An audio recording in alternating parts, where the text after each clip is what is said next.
জামাইরা বাজার করলে কি সুবিধা দেখেন, এই যে একসাথে কতগুলো তরকারি নিয়ে আসে।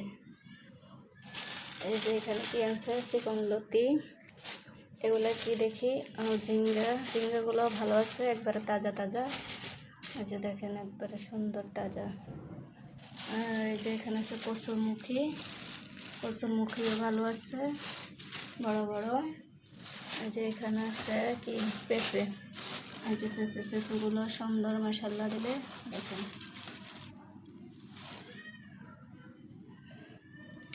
আর এই যে করলা দিয়ে এখন চিংড়ি মাছ দিয়ে ভাজি করবো, চিংড়ি মাছ দিয়ে করলা ভাজি করবো, লতি রান্না করবো, চিকন লতি। আবার আমার কাছে চিংড়ি মাছ দিয়ে রান্না করলে বেশি ভালো লাগে, এই জন্য লতি দিয়ে চিংড়ি মাছ দিয়ে আজকে রান্না করবো। যে বেগুনগুলো অনেক সুন্দর।